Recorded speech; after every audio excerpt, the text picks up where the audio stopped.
Hello, everyone, and welcome to another episode of Recovery Talk. So, the topic for this week's episode is intermittent fasting, and especially intermittent fasting and eating disorders due to the nature of this podcast. Because a lot of times when we hear conversations around intermittent fasting, it is not necessarily intended for people with eating disorders. A lot of health advice that applies to a general population would not necessarily apply in the same way to someone with a restrictive eating disorder. So I want to give you guys that angle and talk a bit about why I think intermittent fasting is a really bad idea for people with restrictive eating disorders. And also why I am quite skeptical to intermittent fasting also for people without eating disorders. So let's get into it. First of all, what is intermittent fasting? Intermittent fasting essentially means implementing periods of fasting throughout the day or throughout the week. So we all already do this. It's called sleeping. But with intermittent fasting, you tend to take that period of not eating to be a little bit longer, because usually people would eat breakfast in the morning and then they'll eat something at the evening before they go to bed. So essentially intermittent fasting would mean either just having a shorter period during the day when you are consuming food, or having a day or two a week where you are fasting.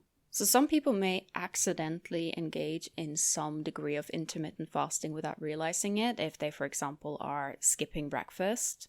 And I think this is such a funny thing because it shows just how diet culture is constantly like rebranding, and something will one year it will be a trend to do something, and then the next year doing that thing is suddenly the worst thing you can do. So for a long time there's been like really drummed into us that we have to eat breakfast or have to eat several small meals throughout the day to quote unquote keep our metabolism going. And then suddenly now the intermittent fasting people are saying, no, actually, that is not good for your metabolism. Instead, what you should do, you should fast and only eat maybe one meal a day or 2 meals a day. And honestly, I'm not going to get too much into the science of that, because nutritional science and nutritional debunking, it can so quickly just take people into a rabbit hole that ends up being really, really triggering and confusing. I've written an article about this over at my Substack, letsrecover.substack.com, and the article is called Nutritional Science, Health and Debunking Food Myths, and it is about whether or not debunking nutritional myths can become a safety behavior in eating disorder recovery. And also a way to postpone recovery, where it's like, okay, I need to know everything in order to take steps towards recovery. I need to find the perfect diet, the perfect way to eating. I need to find some kind of like scientific consensus on what health is, when that is actually not possible, because nutritional researchers are beefing with each other non-stop, and so many nutritional studies are really sketchy as well. So overall, it's important to look at things from the bigger picture, right? What do we know from the bigger picture of what constitutes good health, and what also constitutes good health for someone with restrictive eating disorder, where the main problem is restriction, is undereating, is weight suppression, is excessive movement, and overall getting into an energetic deficit. Of course, anything that would add on to that energetic deficit, anything that would mean taking more things away, whether you're taking away food, restricting food types, you're restricting times where someone can eat, anything that does that is of course not going to be beneficial. On a physical level, it won't be good because you're working with someone who is energetically compressed. And on a mental level, it obviously is not good either, because you have someone who has such a rigid, strict, fear-mongering view of food to a point where it's causing them undernourishment and severe mental distress. Anything that fuels that is not good for you, which takes us into intermittent fasting. So even though intermittent fasting doesn't necessarily restrict what you eat, it still restricts when you eat. So to me, that still would categorize as a diet. And I kind of see it in the same way that I see something like the paleo diet, or something like keto, or something like raw veganism. It still is something that restricts some component of eating. And I think another thing that to me really makes me clock it as like a wellness trend is some of the culty behaviors around it, right? We see this with, for example, the paleo diet, where we see that there are almost these few individuals that are being seen almost like the leaders, like almost like cult leaders. There's a lot of like, this is what to do, this is what not to do, imposes a lot of rules on people. And a lot of people find a lot of community. So a lot of people within intermittent fasting, it's not just that they skip breakfast and go on with it. A lot of them, especially probably the people who shouldn't do intermittent fasting, so the people who may have an underlying eating disorder, they end up in groups, like online support groups and communities around intermittent fasting, where it's constantly being preached how good it is. And what's interesting is that in these communities, a lot of times there will pop up things where people are saying, hey, I started intermittent fasting and I feel like absolute crap. Like I'm feeling nauseous, I'm feeling unwell, I can't really focus at work. And instead of people saying, it seems like this probably doesn't work for you, it's just like, oh, it's fine, it's normal, just keep pushing, right? It's that like thing of, this is the one way to go and there is no other way to go, which to me is just such a huge red flag. And you see this sometimes in other arenas, for example, in low carb communities, where someone is like, hey, I feel like, my training is not going well, my academic performance is down. It's like, I feel like I don't really function that well going so low on my carbohydrates. And instead of just suggesting the obvious, which is, maybe your body actually thrives having higher amount of carbohydrates, people are just doubling down like, yeah, no, keep going. And I think this is just really, really scary, because healthy looks different for everyone.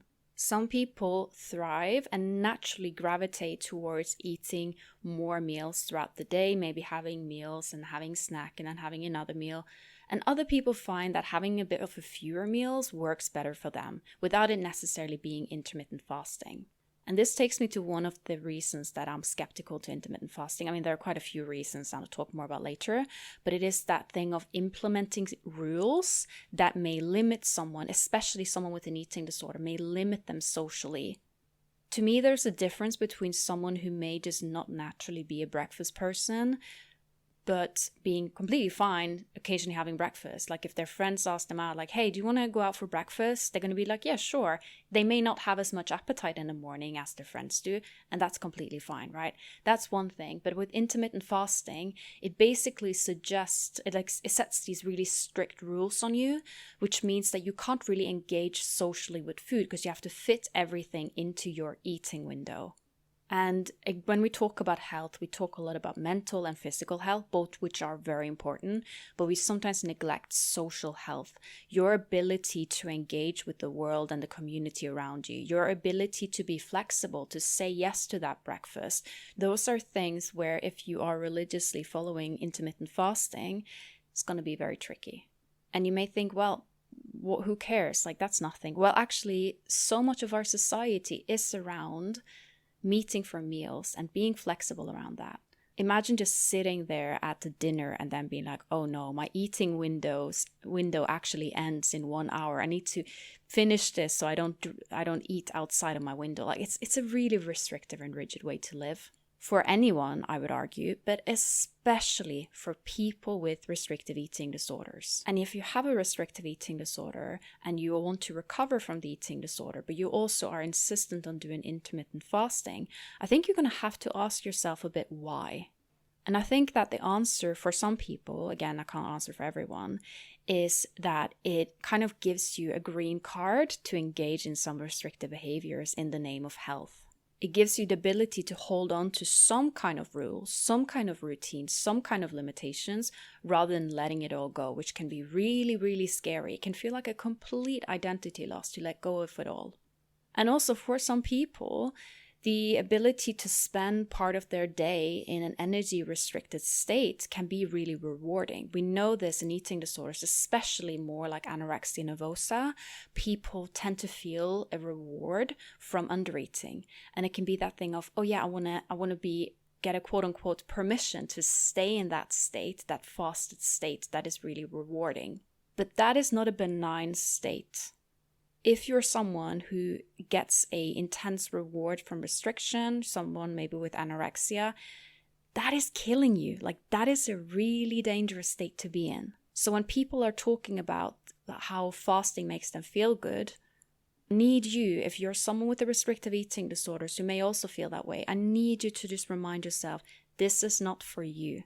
Because other people, they may be able to, I'm going to do a fast. And I mean, I'm not saying it's good for anyone psychologically, metabolically. I'm not saying that I think this is good on a population level to just go fasting. But fasting is very, very dangerous for people with eating disorders because they have that addictive component to it. And a lot of time it's like they want more and more and more. So whilst other people are just super excited to finish their fast, people with eating disorders, they may not finish the fast at all. They may just be in chronically a fasted state, which is incredibly dangerous mentally and physically. And of course also socially. And this is why some people describe an eating disorder, or more specifically, I think this would apply to anorexia or some other forms of restrictive eating disorders, as an addiction to being in an energetic deficit. And again, if you have an addiction to being in an energetic deficit, how can more energetic deficits help you get out of that addiction? It will be like an alcoholic just drinking more alcohol, thinking that's going to help their alcoholism. And I think I use that example of an alcoholic a lot, but I think it is because it has some value. And again, these are not the same things. But if you are an alcoholic and you hear health advice around, antioxidants in red wine, that does not mean that you should go and drink red wine. Because if you have that predisposition towards alcoholism and you're someone who has an addictive reaction to alcohol, you're going to have to stay away. And I think the same thing goes with any kind of diets for someone with eating disorders. And I understand there is nuance here. I understand some people may have underlying health conditions or they may have underlying allergies. I understand that this is a complex conversation. But when it comes to intermittent fasting and adding that on to someone who actually doesn't really have any kind of reasons to be restrictive in any way, shape, or form, you're essentially adding it on due to a wish of the eating disorder. Obviously, that's not a good idea. In terms of intermittent fasting for people without eating disorders, do I think it's a good idea? As you can probably hear, no, I don't necessarily think it's a good idea for anyone. I think it can become, also for people without eating disorders, it can become a form of disordered eating for a lot of people. And the most common form of disordered eating that can pop up is a binge restrict cycle. I will talk more about that in a sec, but I think that it really can become a way of, a form of societally accepted binge restrict cycle that teaches you to ignore your body's cues and really disrupts intuitive eating. And I'm also personally a little bit concerned what it does with the body to constantly have like this either or in terms of food, this constant binge restrict cycle, which we know long term is actually quite harmful for people. We know that a long-term cycle of binge restrict is something that can, for example, decrease your insulin sensitivity. So I'm concerned. I understand this is not the case for everyone with intermittent fasting, but for a lot of people with intermittent fasting, it will essentially look a bit like a binge restrict cycle in terms that they're like very hungry and kind of starving themselves. Finally, they get permission to eat, and then they really go crazy and eat so much food. And it's like, and then they are excessively full instead of comfortably full, and then they restrict themselves. Like it, to me, I struggle seeing how that is not a form of disordered eating. Not to mention the amount of hyper focus that it often gives people on food. Again, I can't talk about on behalf of everyone who does intermittent fasting. I'm sure there are some people who feel completely fine doing it. But what I have to say, I've been in the field of eating disorders now for a very long time. I have not yet met someone who is doing intermittent fasting and have recovered from an eating disorder through intermittent fasting. I have met people who have found that intermittent fasting has kind of given them a bit of a, what can I say? They feel like it helps give them permission to eat in some ways. And they confuse that with, I'm doing better with my eating disorder now that I do intermittent fasting because now I'm allowed to eat. But they still would technically be in a saving up, eat type cycle. So I've not met someone who's fully recovered from an eating disorder throughout intermittent fasting. And I'm a little bit skeptical when people say that it's a good, option to people, especially people with binge eating disorder. Oh yeah, just try intermittent fasting. And the way that people essentially lose weight through intermittent fasting is because of calorie restriction. Because you're limiting the amount of time you can eat. Then again, for some people, especially if you end up in a binge restrict cycle, this is not necessarily a way of losing weight. For a lot of people, if you are in a binge restrict cycle, it actually can create weight gain instead of weight loss. But there's nothing inherently magical about intermittent fasting that means that you magically lose weight. And this goes with a lot of other diets. For example, people talk about weight loss on a vegan diet. There's nothing inherently weight lossy about, to use that weight lossy, not really a word. There's nothing inherent about veganism that makes someone lose weight rather than the fact that it restricts you from a lot of food options, which means that for a lot of people, that means declining more food. And for a lot of people who are vegan, it means because they can't eat a lot of the foods that are available, they have to make home-cooked meals. Essentially, that it creates weight loss through eating less energy that you are consuming because you're eating in a way that is restricting you from a lot of different foods. And this is also part why a lot of people with eating disorders are drawn towards eating a certain way. For example, eating in a vegan way, eating in a paleo way, eating in a low carb way, is because it induces some form of restriction on the things you're eating. This is an interesting one because for people without eating disorders, this is often the worst part about a diet. Whilst for a lot of people with eating disorders, this is what drives them or draws them towards the diet, is the lack of flexibility. They want the rules. They want to feel like they're being part of almost like a community throughout the way that they're eating. They want the control. They want the ability to say, sorry, I can't join you guys eating out now because I am vegan or I'm paleo or I am XYZ. Again, not talking on behalf of everyone following a certain diet, especially not veganism, even though, as you know, I am very skeptical to veganism for people in eating disorder recovery. I think that that is something that is not necessarily conducive to eating disorder recovery, but I want to just make it clear that I don't necessarily want to put veganism in the same category as low carb diet, for example. I understand people enter into veganism due to reasons other than weight loss. Then again, I don't necessarily think that entering into a way of eating due to motivations other than weight loss means that it automatically can't be connected to an eating disorder. I have written an article about this also on Substack called Ethical Orthorexia, Veganism and Moral Rigidity in Eating Disorders. So do check that out at letsrecover.substack.com. So I've spoken quite a bit about how I'm skeptical to intermittent fasting for the reason that I'm skeptical to a lot of diets, and that is that they are restricting your eating in one way or another. And when you have a restrictive eating disorder, your eating is already restricted, and the goal with treatment is to take away the restrictions rather than adding more in. And also due to the nature of intermittent fasting, if you're someone in refeeding, so essentially you are in a process where you are working on restoring weight, you're working on increasing your intake, you're complicating that by adding in limitations of when you can eat. This does not mean that it's not possible to put on weight, for example, weight restore, whilst following an intermittent fasting way of eating. It just means that you're making things more difficult for yourself for no good reason. And now you may say, but Amalia, there is a good reason. Look at all of this research that shows the amazing health benefits for intermittent fasting. Well, was that study done on people like you? Was that study done on people with restrictive eating disorders, people who are energy suppressed, people who are experiencing physical health consequences from not eating enough? No, they were not. When it comes to diet trials, we tend to see very similar results. For example, doing a low-fat group or a low-carb group or a vegan group or a high-protein, high-meat group. We tend to see the same results. So it's not anything magical with one specific diet, nor is it with intermittent fasting. Again, I understand that it works for some people, and I'm not here to tell people if they love their intermittent fasting and have no issues with it, that they should stop that. But if you are here 20 minutes deep into an episode on intermittent fasting on an eating disorder recovery podcast, then that tells me that there is a good chance that maybe you're not the target group for intermittent fasting. And what is important here is to instead look at what do we know about food when it comes to people with restrictive eating disorders. What we know here is that we need to correct the underlying energetic deficit. This is a non-negotiable for recovery. This is actually very uncontroversial in the field of eating disorders. Even though people within the field of eating disorders disagree on things, very few people disagree that, yeah, we have to get the person out of an energetic deficit.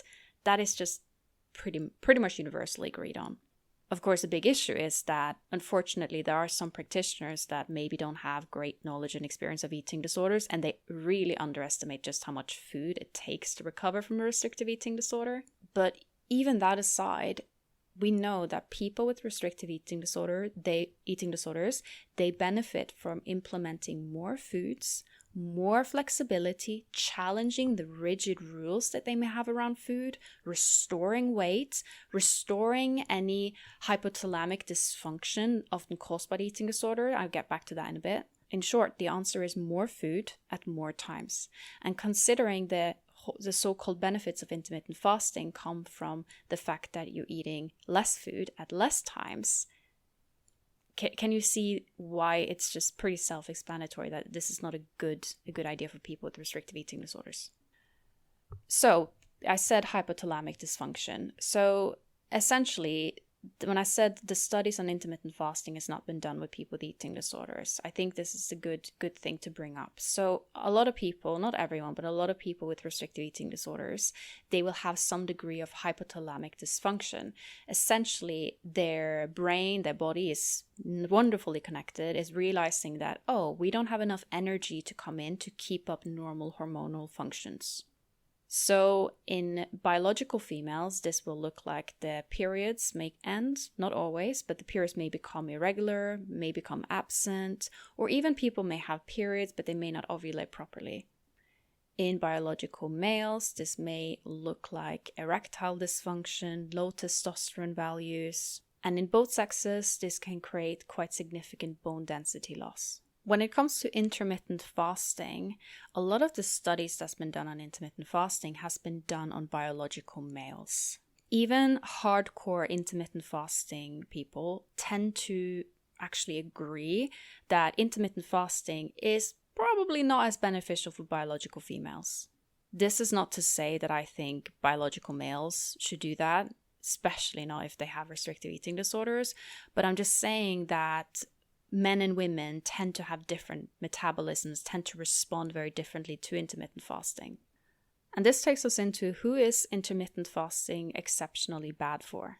So, number one, it's exceptionally bad for most biological females, especially biological females who have some form of hypothalamic dysfunction due to restriction. So, hypothalamic amenorrhea, intermittent fasting and hypothalamic amenorrhea do not go together.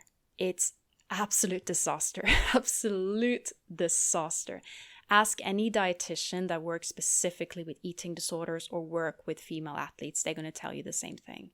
It also is very bad for people, regardless if they're male or female, who have a restrictive eating disorder or have any kind of symptom of being in an energetic deficit, or more correctly, are currently suffering from adverse mental or physical health consequences as a result of being in an energetic deficit, or feel addictive around being in an energetic deficit. That also is a huge red flag and a sign that you are not safe to do intermittent fasting.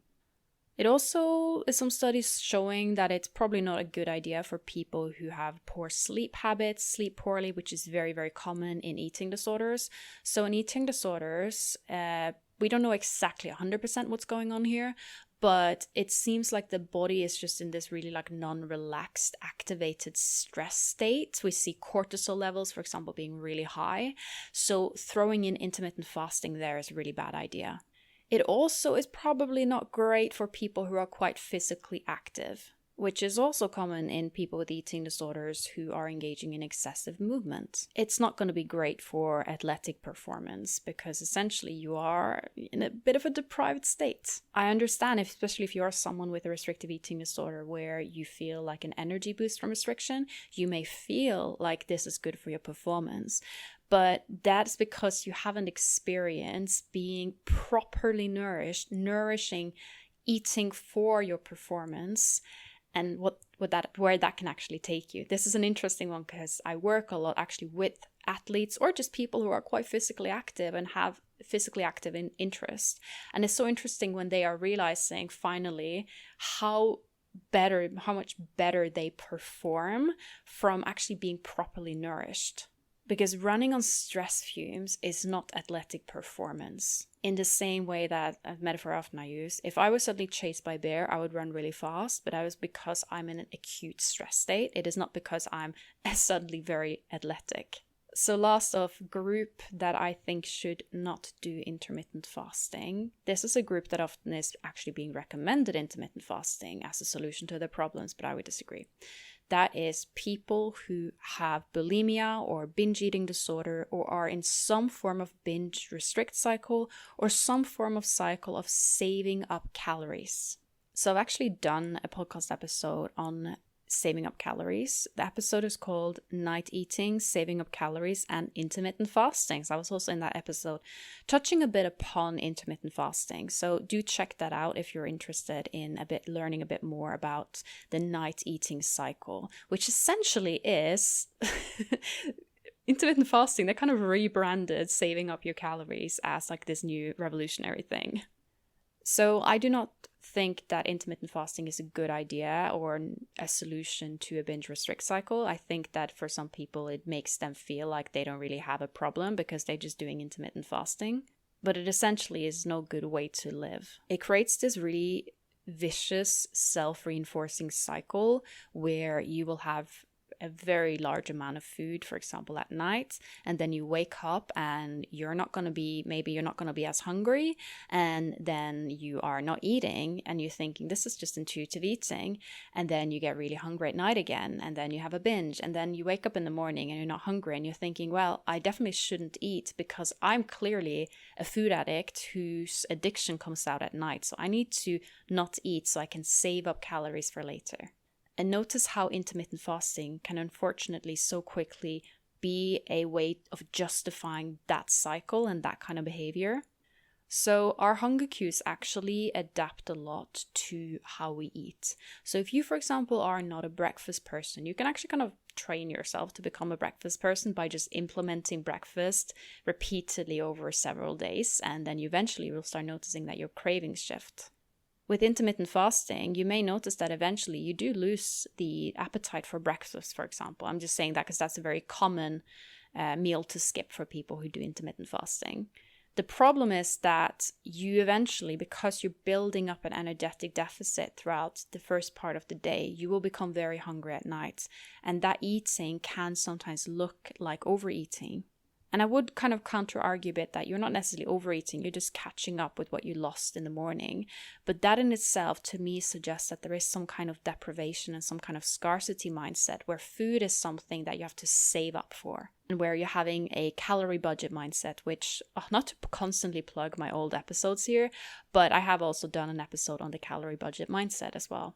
I have such a large library of episodes. There's so many things I've already covered. So definitely have a bit of an eye on that as well, because it may be something that you have been thinking about that I've actually covered. And sometimes I cover like oddly specific things as well, so maybe there. So what is then the best way to eat for someone with an eating disorder or someone in eating disorder recovery? I think the best way to eat is going to be different from every person, and I just want to kind of try at least to make that very clear that different things work for different people. I just have to say that I don't see intermittent fasting being very helpful for people with eating disorders. And I see a lot of people who have tried that route and ended up in some really unhealthy cycles.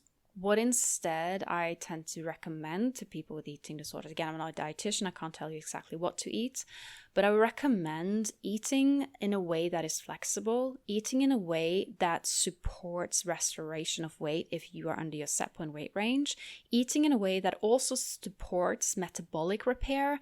You can technically gain weight eating at quite a low amount in recovery because your body is going to desperately prioritize body fat gain anyways. But by actually eating more, you are really giving your body the energy to fully repair. And you also are mentally helping yourself get out of a deprivation and scarcity mindset. You want to show your body and brain that food is abundant, not just after I don't know, 2 o'clock. You want to show that it is abundant at all times. Because even though you're allowing yourself to eat whatever you want, how much you want, if you're restricting the times, that still is a form of restriction. So I think that the best way to go is to eat regularly throughout the day, not going very long stretches without food. I also think there's a difference between being in recovery versus being recovered. I know for myself, when I was in eating disorder recovery, I had to have an alarm on in the morning, go and have breakfast, because I know that for me, if I started like oversleeping, it would turn into restriction so quickly. Now, on the other hand, that I am recovered for over a decade and I am an intuitive eater, I don't necessarily think about, oh, what happens if I oversleep past my usual breakfast time? Like, I'm just eating whatever I want, whenever I want, in what my body is telling me, because I have learned to listen to those cues. But in order for me to get to a point where I could listen to those cues, I had to engage in very structured, almost mechanical eating prior. And that can feel very counterproductive if your goal is intuitive eating. But there are times where someone is so restricted and so rigid and disordered that intuitive eating would just be intuitive restriction, because their intuition is the eating disorder is essentially taking control over that. And they're going to tell the eating disorder tells you, you're not really hungry, you don't really need this, or you're full now. And because it takes so much food in eating disorder recovery, because also the hunger hormones, like the hormones that control appetite, hunger, weight, they often tend to prematurely normalize, especially in anorexia recovery. We see this, where a person may feel very, very full, even though they need to eat a lot more, and even though they're no longer weight restored. So a lot of times people get kind of stuck in that place of like, but I am eating whatever I want, whenever I want, but my weight is not moving. Does this mean that I'm at my set point? Am I recovered now? When actually they're still undernourished and underweight. And this is why I believe it can be very helpful to work with a eating disorder dietitian. And I want to emphasize eating disorder dietitian. This is not to shade dietitians in general, but a lot of dietitians, they are more used to working with weight loss. And also we have to be transparent, or just at least accept or acknowledge the fact that a lot of people who are drawn towards the field of nutrition are drawn towards that maybe because they have some kind of obsessions or hang-ups themselves. Again, this is not to say that every dietitian has like a secret eating disorder. Absolutely not. I know of so many wonderful skilled dietitians. But what I'm saying is that there is a lot of diet culture mentality within the field of nutrition. Therefore, I think you probably would be better off working with an eating disorder specialized dietitian, and also have a bit of a look at how they work. If they're saying, oh, I work with eating disorders and weight loss, right?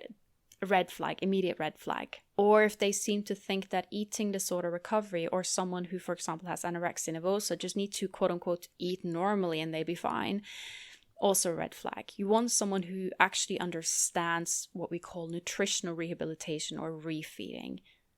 And also someone whose goal is to work with you on adding in more food, more flexibility, more challenges, rather than taking those things away. I think a dietitian, if you have an eating disorder, a dietitian that is like overly focused on, we need to get you the most perfect, healthy, balanced diet. Oh, this is how like everything should be, can be a bit of a red flag. Yes, of course, a dietitian should make sure that you get enough, that you know, for example, hey, like you actually do need fats for optimal functioning. That's really important. That is okay. But if a dietitian is like excessively focused on giving you the quote-unquote perfect diet and not looking into things such as challenging fear foods, that also is a bit of a red flag. As someone who has had the privilege of working with so many amazing recoverers and also seen a lot of what works and what doesn't, again, I'm not saying my words are the gospel, but I am saying I've seen a lot, I think we can say, not just in my own work, but also in so many years being in recovery communities, doing volunteer work, etc., etc. What I see over and over and over is that the people who succeed with recovery are the people who are able to break up with diet culture and take a step back from certain communities, the people who are able to implement flexibility in their diet, the people who are able to re-engage socially. This is hugely important for recovery, including with food. And the people who are able to find meaning, interest, and purpose outside of food, body, and movement. These are the people who tend to do well with recovery. So it's not just about being like, okay, I'm going to maybe stop intermittent fasting, but also about thinking, okay, what is that draws you towards it in the first place? Is it the sense of community, purpose, belonging, stability? Maybe those are things that you can find in other arenas. Maybe you can find your community in the local church or in a charity or in, re-engaging with certain interests, right? Maybe that's what you need more of. Not more food restriction, not more time spent on subreddits around specific diets, not more time spent listening to podcasts from nutritional people explaining why X diet is the solution to every ill in the world. And I understand that this can be scary. I understand that when you are in the depths of an eating disorder, your interest is going to be gravitated towards anything to do with nutrition or diet or exercise. That is kind of the nature of an eating disorder. But I want you to have a little bit of hope that once you get out of the eating disordered state, once you get out of the deprived state, you will actually notice an interest and curiosity for other things as well. It's very hard to heal in the environment that made you sick. So if you, for example, have an eating disorder and you notice that orthorexia is something that really worsened everything for you, or being a participant in certain dietary communities or certain exercise communities, it's probably going to be pretty hard to heal in the environment that actually triggered your eating disorder or worsened it or reinforced it in one way or another. How about instead just taking a step back from that and instead finding yourself outside of the lens of just what you eat, what kind of movement you do, or a number on the scale? Because you are so much more than that. Like, it's literally the least interesting thing about you. And think about it yourself. Think about, like, you probably have maybe someone in your life that just won't be quiet about their diet or their weight or what they did at the gym. Those people are insanely boring. Again, I'm not saying that you're not allowed to be interested in these things. I think that's fine. But the people where that's the only thing they got going for them, they are pretty boring to be around. So don't be that person, right? Don't be someone that you wouldn't want to be around. And I see over and over people with eating disorders being really tempted to follow a specific diet or eat a certain way or restrict themselves in one way or another. And then once they're fully recovered, that desire goes away. And then they realize that, oh, that part of me that was desperate to, eat a paleo diet or be an intermittent faster, that part of me was actually the eating disorder. And I think that's very important when it comes to any kind of decision around food, around movement. For example, the decision to become vegetarian or vegan, decision to start training for a marathon or start some form of movement, that you actually get out of the eating disorder before making these decisions. If you want to start intermittent fasting on the idea of it's going to give you health benefits, I do want to challenge you a bit that those health benefits are maybe not applicable for people like you. It will be like the health benefits on the bones from eating dairy products, but you show that to someone who's aggressively lactose intolerant. Should they just keep eating the dairy products even though they're literally going to crap their pants from it? Probably not. Health is individual, and for people with an eating disorder or with the past of an eating disorder, anything that emphasizes flexibility, no rigidity, not being black and white, tends to be so much better and so much more sustainable. And I would say that is not the case just for people with eating disorders. I would say for most people, something that is pretty flexible is what's going to work for them. Because those rigid things, people don't tend to stick with it. Something like intermittent fasting, very typically, people don't do it for a very long time. They eventually fall off the wagon, and when they do, can lead to reactive hunger and binge eating, which in of itself is fine. It's part of recovery. But if you're in a cycle where that happens over and over and over, or it's like binge restrict, binge restrict, binge restrict, it's not going to be good for you because the cycle just never ends, right? And I honestly think that there are a lot of people who are doing intermittent fasting that have some degree of disordered eating, but they're a little bit in denial or maybe don't even realize that it is disordered because of their specific dietary subgroup. Those things are normalized, right? But you're going to have to ask yourself, is that how you want to live? I can't tell you what to do, what not to do. You're allowed to go and do intermittent fasting. I can just tell you as an eating disorder practitioner, I haven't seen that an eating disorders match very well. And I actually think that even some of the more hardcore intermittent fasting people, if they were here listening to this episode, I actually think that some of them would actually probably, hopefully a lot of them would agree with me that, yeah, maybe someone in the depths of anorexia should not do this way of eating. I at least hope they will. But yeah, that was some of my thoughts around intermittent fasting. I know this is a controversial topic, and as with me covering any kind of like dietary subculture, there can be pushback because a lot of times it will become almost like a religion for some people, like feel like their entire identity and community and belonging is being threatened. And I think if you feel that way, that in itself is a huge red flag. Then again, I think that people who listen to this podcast tend to be people who are pretty open-minded, I like to believe. And I also think that if you are a listener of this podcast, you probably wouldn't expect my opinion to be anything different than what you just heard. I don't think you would expect me to be like, yeah, intermittent fasting is the way to go, guys. But I will be honest, making podcast episodes about specific dietary subgroups can be a little bit sketchy because there are some people that are really hardcore and feel or get really, really angry when someone doesn't agree with their way of living or eating. And again, I'm not saying that someone can't do intermittent fasting. I'm just offering it from an eating disorder recovery point of view and why I think it's probably not going to be a good idea if you are in recovery from an eating disorder. But you're going to have to make your own decisions and you have to make and try what works for you and what doesn't. I've just seen so many people insisting on doing intermittent fasting, even though there is repeated evidence that mentally, physically, and socially it is not good for their health. But it is just that attachment to it because I read this study or because it just feels safe and it feels comfortable. Of course it does. The eating disorder feels safe and comfortable. That's just how it works, right? Anyhow, guys, I hope you enjoyed the episode and have an amazing day and week ahead. And if you're enjoying this episode, feel free to leave a rating as well.